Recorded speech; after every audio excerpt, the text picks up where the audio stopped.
Lights, camera, Jasmine. Okay, so hello, pioneers. Remember last week when I was like, yeah, I think this is the last Mental Health Monday? I was wrong. So we're back for our last installment of Mental Health Monday, even though we're still going to be talking about mental health, obviously. But this Monday, we're talking about abandonment issues. And I feel like abandonment issues and trust issues obviously go hand in hand, but they definitely have their separate tracks. And on this installment, I'm talking about my abandonment issues. So I feel like abandonment issues can stem from a lot of different things. Either someone being physically not present, emotionally not present, sometimes even spiritually not present. And I feel like a lot of times we don't even recognize or understand the ways in which we feel abandoned. We just know that there's like this loss, or we create these core beliefs based off of things that happened. Now, as for me, my earliest abandonment that I can remember is losing my father. And so obviously that was out of his control and not something that he could, be like, I'm actually not gonna die.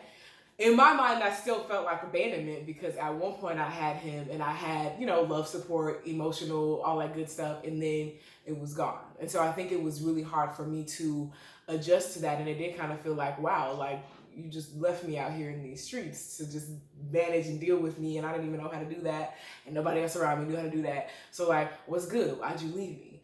But I feel like with that, I kind of just buried it. I didn't really pay attention to it, didn't really acknowledge it was a thing.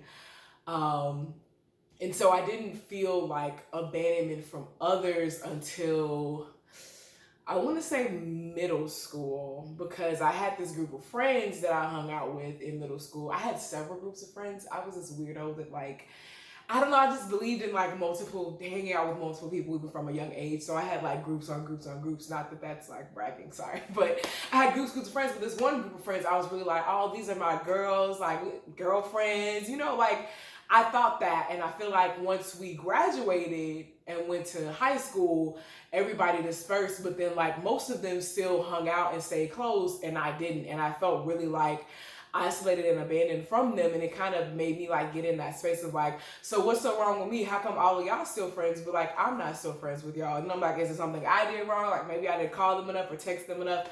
Overcompensation, just like thoughts going out the wazoo, just like, so WCF, like what happened? Like I don't understand. And of course, me being a middle schooler, me being 13, 14, I'm just like, I don't get it. Like I don't get it. And I feel like from that, then my interactions with people kind of started to make me more hyper vigilant, and so I would be more, I guess, like giving and trying to, I guess, deny myself and my needs even more, because I'm just like, maybe if I do that, maybe that was the problem, so I'll fix this thing and see if that keeps people around.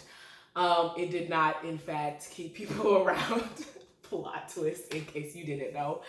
And honestly, I feel like it confused me even more when I entered even more like adult friendships and situations where I'm just like, okay, we're talking, we're good, it seems like we're friends, and then all of a sudden I don't hear from you anymore, and then I'm just like, okay, so then what did I do wrong? Again, we just like, WTF, what did I do? Like, we're back in this space, and I'm just like, okay, at this point, I don't know what else to eliminate, because I've eliminated me, my wants, my needs, my desires. Like, I'm doing everything I can to make you feel like I would like to feel. I'm making sure that you're seen, that you're heard, that you're validated, that you're important, and I'm still here, friendless, while you still are out here moving around with friends on friends on friends. And I just really don't get it. Don't understand. And I just want to say, if you feel like that, I get you, obviously, from my little retelling, but also B, one of the biggest disservices that I've learned that we can do to ourselves is to deny ourselves, especially for the sake of other people. I feel like I've learned through all of that and navigating that the people that are supposed to be in your corner will be in your corner. The people that are supposed to stay or want to stay will stay. And they're not going to just peace out or, leave you wondering like what's going on. And I feel like a lot of us don't know how to healthily communicate our issues and problems with other people.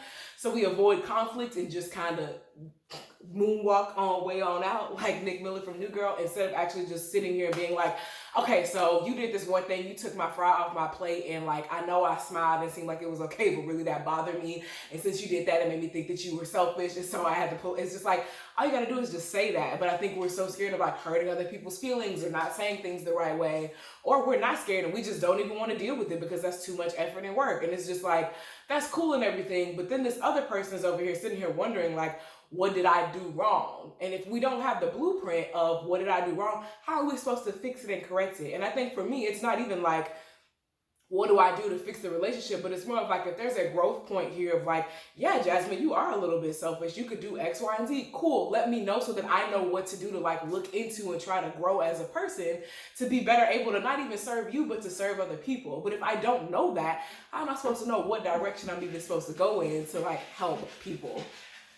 Guess what? I don't. I just don't. And neither do you. So, abandonment issues are sucky. Awful, the freaking worst. And I feel like, too, it's interesting because it also shows up in our relationship to God. Because, you know, like, we only can relate to God based off of the experiences that we have. And so it's kind of like, it makes you think, oh, if I do something wrong or if I say something wrong, then God's going to abandon me too. Like, I feel like that's very logical thinking, A plus B equals C. But I feel like we have to then be very intentional about stepping beyond ourselves and realizing that people are like that, but God is not like that. God isn't just like, girl, well, I see you over here sinning, peace out. Like, he sent Jesus for the literal reason of communication and community with us, communion with us. So we shouldn't be so focused on like, oh, well, God's not gonna leave you. God's not gonna leave you, nor is he gonna forsake you. He was there with Jesus every step of the way, just like he's been there for us every step of the way since we were zygotes in our mother's bellies. So as hard as it is to like wrap your mind around that, the thing that has helped me with abandonment with God is just to be like, he's here, you know, read his word, the scriptures that kind of remind you of those things, but also too, to just remind yourself like, God will never leave me or forsake me. And also too, I will never leave me or forsake me. I, love me. I trust me. I'm here to support me. I will never abandon me like that again. That's a core thing I feel like that comes with abandonment issues, is because then you abandon yourself because you're like, everybody else is doing it. Let me do it too. Don't do that. The key to fixing that is to lean into yourself, to learn more about yourself, to practice trusting yourself, and to you are important. You matter, regardless of what everybody else says. And it might be hard to like embrace that, but it's true. Just had to tell myself this earlier today. It's true. I promise. I think that's it. I think we're good for this week. Thank you for watching and listening to me talk about all of my issues. Appreciate you. Hopefully you feel some validation, and we will see you guys next Monday.